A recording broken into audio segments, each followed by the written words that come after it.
2,000 heart disease deaths from noise alone is insane, which means the world you think is normal may actually be slowly breaking your body. We call it comfort, but what if comfort is just a polished version of self-destruction? Because if your nervous system is getting hit all day, then every shortcut, every elevator, every processed choice starts looking a lot less harmless. So the real question is not whether we're weak, it's whether modern life was designed to make strength impossible. And once you see that, the conversation gets a lot more uncomfortable, so let's get into it. 2,000 heart disease deaths from noise alone is absurd. We really built a civilization that grills our nervous system all day. And then we act surprised when everybody is fried. That whole comfort idea hits because it feels like progress turned hostile. But is comfort the villain, or just too much comfort all the time? Because air conditioning is nice until your body forgets it exists. Exactly. And then stairs become a mythical event. The crazy part is this brain still wants the easy thing every single time. That's the mismatch, ancient hardware, brand new environment. So the problem is not weakness, it's design. Which is annoying because design bugs are harder to fix than bad habits. And the body is paying for it with heart disease, burnout, and anxiety. Though people hear that and still choose the elevator. Of course they do, because the elevator is basically a tiny dopamine showroom. But the data on movement is wild, like humans used to walk so much more. 20,000 steps versus 5,000 is not a small gap. That is not a lifestyle difference, that is a species difference. And we wonder why sitting all day feels normal but ruins us. I love that he keeps going back to hunter-gatherers because it's the control group. The one-ingredient rule for food is such a brutal standard. It basically wrecks every diet book sitting on your shelf. Rice, potatoes, fish, nuts, fruit, even sugar, and they're still healthier. That should embarrass the snack aisle. Because ultra-processed food is engineered to make you eat faster and more. So it's not just calories, it's the speed and the density. The food is basically saying, please overdo me. And our brains are like, finally, a supportive environment. That lab result about eating 500 fewer calories with unprocessed food matters. Because people love pretending willpower is the whole story. It never is. The environment is doing half the crime. Noise is the same thing, honestly. The environment is bodying us. Open-plan offices are basically stress factories with better furniture. 50% louder, and somehow everyone still calls it collaboration. Collaboration is just shared suffering with a whiteboard. And silence feels weird now because we've lost tolerance for it. That part got me because discomfort can feel like danger when it's actually just unfamiliar. Same with loneliness versus being alone. Those are completely different things. Lonely is wanting people and not having them. Alone is choosing space. And honestly, a lot of people are terrified of their own company. Which is why the AI boyfriend stuff feels so dark. I mean, if a bot is easier than a human, that says a lot. But easier is exactly the trap this whole conversation is about. Yes, because the long-term reward usually hides behind a short-term sting. That's why sobriety fits so perfectly into his work. He wasn't just talking about alcohol, he was talking about relief. Relief now versus life later, that's the real trade. And addiction is just that trade on repeat. I like that he refuses to make it moral. Your brain is not evil, it's just deeply unserious about consequences. That is the most polite way to describe a disaster. The slot machine stuff is where it gets almost creepy. One opportunity, unpredictable reward, quick repeatability. That loop explains gambling, social media, shopping, all of it. It's basically the architecture of modern temptation. Serial killer of moderation is a wild phrase, but accurate.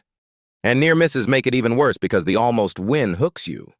Nothing says healthy behavior like almost. The part about pigeons gambling more when rewards are unpredictable is insane. We are literally trainable like that. Pigeons and humans, same app. And then he ties it back to status, which is the sneakiest one. Because nobody wants to admit they care about status. That's the funniest part. Everyone cares and everyone lies about it. Status is just ego with better lighting. But status actually changes health outcomes, not just feelings. Even in countries with universal health care, the gap still shows up. So it's not just money, it's autonomy, stress, and the kind of work people do. Exactly, and the first-class air rage study is such a savage example. Imagine getting mad because you had to walk through the rich people section. Economy class is already a mood, then they add a caste system. And the point is that status cues trigger real physiological reactions, which means our social environment is not soft, it's bodily.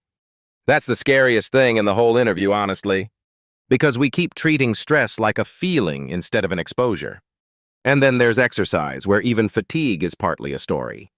That treadmill example was brilliant, because your limit moved when the clock disappeared, which means your brain was narrating the pain before your body was done.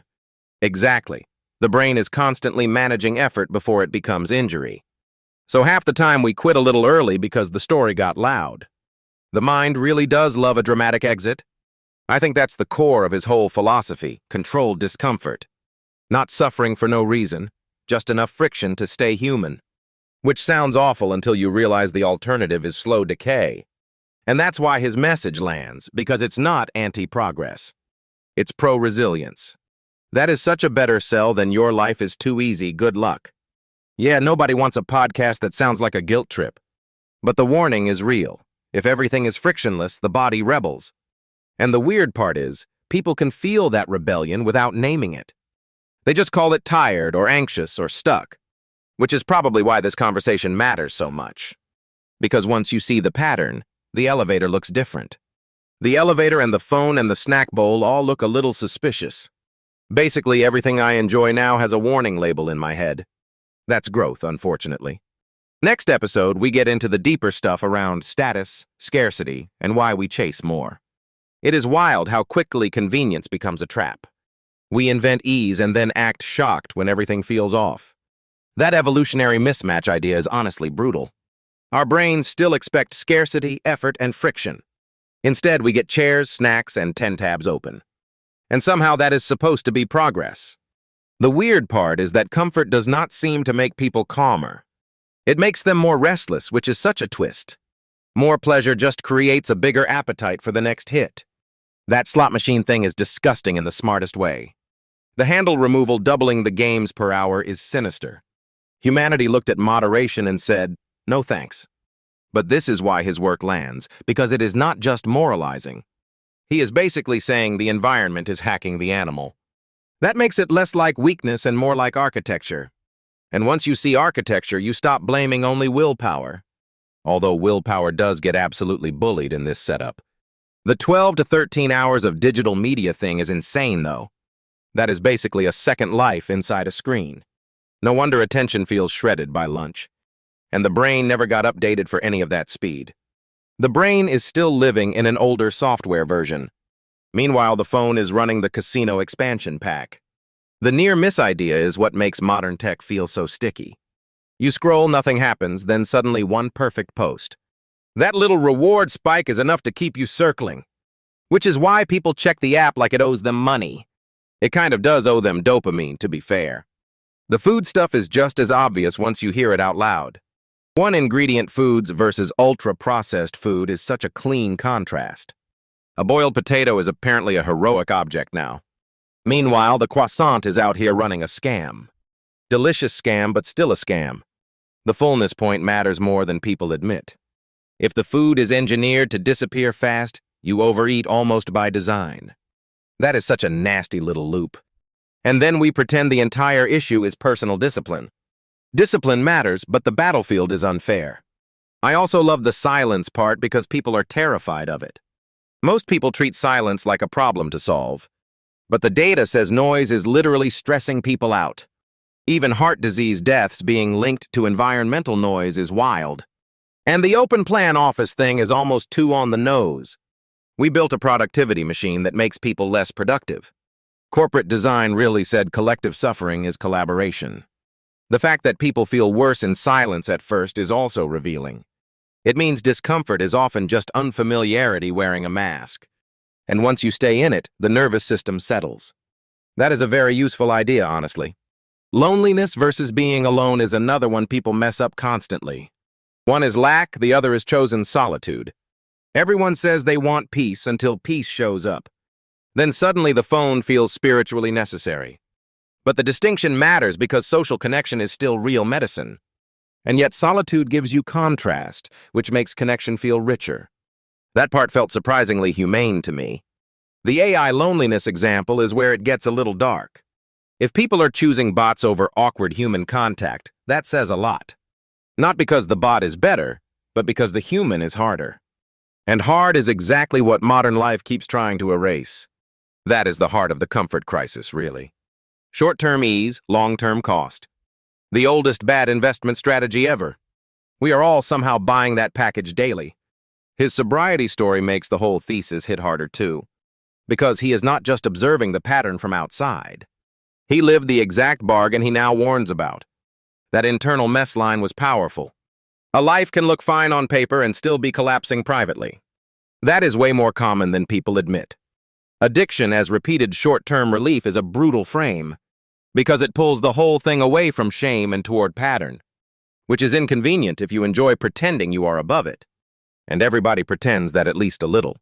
The status section was maybe the most uncomfortable one, because everyone claims they do not care and everybody cares.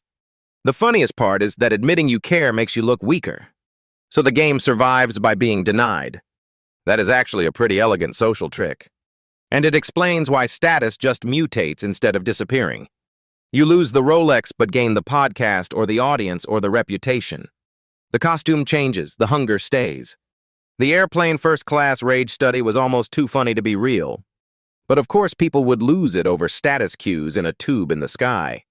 Nothing says civilized behavior like walking past richer strangers. That is such a mean experiment, but also such a useful one. It shows how sensitive we are to rank without even noticing it. And then food, exercise, noise, phones, all of it just stacks. The body is getting attacked from 6 directions at once, which is why the antidote is not one magical hack. It is repeated, intentional discomfort in small doses. Walking more, eating less processed stuff, sitting with silence, having hard conversations. Basically becoming annoying in the healthiest possible way. Honestly, yes, that is the brand. And the great irony is that discomfort is what gives you more freedom. Not less freedom, which is what people fear. You get less owned by the machine, internally and externally. That feels like the cleanest takeaway from all of it. Not that comfort is evil, just that comfort is not neutral. Comfort is a salesman with excellent branding. And we keep signing the contract.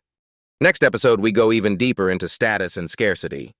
Because that hunger for more is a whole beast on its own. And it is definitely not getting less weird. If anything, it is getting a podcast mic, which is probably dangerous but useful. The wild part is that our bodies still think the world is hard. Then we built a life that deletes effort from everything. And now we act confused when we feel weird. Like, bro, you removed walking, silence, and hunger. Then you called it progress and moved on. That mismatch thing feels like the whole thesis. The brain got ancient software and modern toys. Terrible combo, honestly. Especially when the toys are engineered to hook you. That slot machine loop was brutal. One opportunity, unpredictable reward, quick repeatability. That is basically modern attention in a costume. Social media, betting apps, all of it. It is not just addiction, it is design. Which is somehow more annoying. But the near-miss thing is what gets me. That almost win feeling is ridiculous. Your brain hears almost and starts donating money. It is so embarrassing when you say it out loud. But that is why moderation gets wrecked. If the reward is quick and uncertain, we lean in. And then the repeat button becomes the problem. That is why noise mattered to me too. 4 times louder than the old world is insane. No wonder people feel cooked all the time. We literally designed low-grade stress everywhere. Open-plan offices really said share the chaos. And then we called it collaboration. The productivity piece is the funniest lie. People think they are fine, but output says otherwise. Silent rooms are basically performance enhancers now. And silence makes people uncomfortable at first. That part felt very human to me. Because discomfort is not always danger. We just panic when we can actually hear ourselves. Exactly, then we grab a podcast or a screen. Same thing with being alone versus lonely. That distinction matters a lot. Alone can be restorative. Lonely is wanting people and not having them. And the health numbers around loneliness are scary. 15 years off life is not a small stat, which makes the AI intimacy stuff feel darker. Like, of course people will choose easier connection. Human relationships do require effort, rude little detail. The human being is expensive to maintain. But that effort is the point. You do not get the reward without the friction. That showed up in your drinking story too. The short-term relief became the trap. That internal bargain is so relatable. One drink becomes 10 because the brain negotiates badly. Your brain is a terrible financial advisor. But the bigger idea is that addiction is a spectrum. That makes the phone comparison feel uncomfortably real.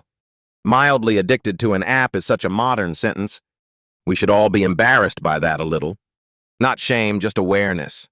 That Hawthorne effect point was useful. Once you notice the loop weakens. Even if it does not disappear, it loses power. And then food gets dragged into the same conversation. Because ultra-processed food is basically engineered overeating. The calorie concentration part is brutal. A potato is basically a food with standards. A croissant is delicious sabotage. You eat the same calories and still feel less full. That changes the whole weight loss conversation. People obsess over math and ignore appetite. Fullness is part of the math too, which is why fasting works for some people. It is really a structure tool more than magic. Time-restricted eating is a polite way of saying stop snacking. Honestly, yes. And the Hungry Days idea is basically calendar control. Not sexy, just effective. Which is exactly why it works. The treadmill story fits this whole theme beautifully. Your body said stop before your body actually had to. 2 times farther because the clock broke is wild. Turns out the limit was getting a lot of PR. That is a nasty line, but true. Discomfort is often a story, not a wall. But I also think status is the sneaky one. Because nobody wants to admit they care. Everyone is playing, everyone is lying. Very elegant social system. Even the anti-status people are signaling. Just with different props. Less Rolex, more podcast. Still status, just with better lighting. And the air rage stat is almost too perfect. First class literally creates more rage. Status is a stress machine if you let it be. That is what keeps making the book feel relevant. It is not about rejecting modern life. It is about putting friction back where it matters. Movement, silence, real food, real people. Basically the boring things that actually work. The most annoying answer ever. Also the most human answer. That is the punchline, unfortunately. We keep trying to optimize away the exact thing we need, and then call the aftermath a mystery. That is the whole comfort crisis in one sentence. And that is why the hard thing keeps coming back. Because it is not punishment. It is maintenance. Damn, that is clean. All right, let us leave it there. Next episode, we go even deeper into status and scarcity. Because that hunger for more is a whole beast on its own. And it is definitely not getting less weird. If anything, it is getting a podcast mic. Episode 2 is where the game gets even sneakier. The weird part is we call this progress, and then our bodies file a complaint. Like, congrats, we invented sitting and now everyone is wrecked. That mismatch idea is honestly the scariest part to me. Because the brain is still running old software in a new machine. And that old software loves the easiest option every single time. Which is obviously how you end up with 4,000 steps and a bad back. The shocking thing is how normal that has become. Like, when did discomfort become such a rare event for people? Probably the exact moment convenience started acting like morality. Bro, that is such a dangerous sentence, and it is so true. Even the noise thing is brutal, because nobody feels it until it stacks up. Fourfold louder is insane, by the way. Fourfold louder, and we are all just pretending we are fine. And then people wonder why they are tense all day. Open plan offices are basically stress farms with better lighting. That is the most accurate insult I have heard all week. The wild part is people do worse work and feel less stressed doing it. So the body knows before the mind admits it? Exactly. And that is why silence feels awkward at first. But awkward is not the same thing as harmful. That distinction between lonely and alone matters a lot too. One is deprivation, the other is a choice.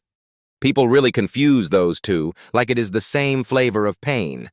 And it is not, because solitude can actually restore you. The loneliness stats are terrifying, though. Yeah, that is the kind of number that sits in your chest for a while. Then AI shows up and just makes avoidance easier. Because why risk awkward human contact when a bot is available? Humanity, sponsored by convenience once again. But the harder thing is usually the better thing long term. That really seems to be the core of his whole argument. Short-term discomfort is often the price of not collapsing later. which is annoyingly adult but also correct. And he proves it with his own story, which matters. The drinking part especially, because that is such a clean example. You can see the bargain he was making with himself. 1 night of relief, 3 days of chaos. That is the actual math of a lot of bad habits. And that ties straight into the slot machine idea. The slot machine loop is so sinister when you hear it laid out. 1 opportunity, unpredictable reward, quick repeatability. That is basically every app on your phone pretending to be innocent. And that is why people keep checking, scrolling, posting. Near misses are such a dirty trick too. The almost win is somehow more addictive than the win. Because your brain thinks the answer is right there. That makes the whole moderation problem feel less like failure and more like design. Yeah, that is the uncomfortable truth. We are not just fighting ourselves, we are fighting systems. And food is the same story, just with better branding. Snacks as a category is such a hilarious scam when you say it out loud. We invented a meal for in-between meals and acted shocked. Then we made it faster, denser, and easier to overeat. The boiled potato versus chips example is ridiculous and perfect. 7 croissants for 1 potato is almost insulting. But that is the point. Processed food barely signals fullness. So calories matter, but context matters more than people admit. Exactly, because the body is not a spreadsheet. Finally, someone said it without sounding like a nutrition brochure. And I like that he does not pretend fasting is magic either. He keeps bringing it back to the goal, which is refreshing. If the tool helps you eat less, great. If not, it is just theater.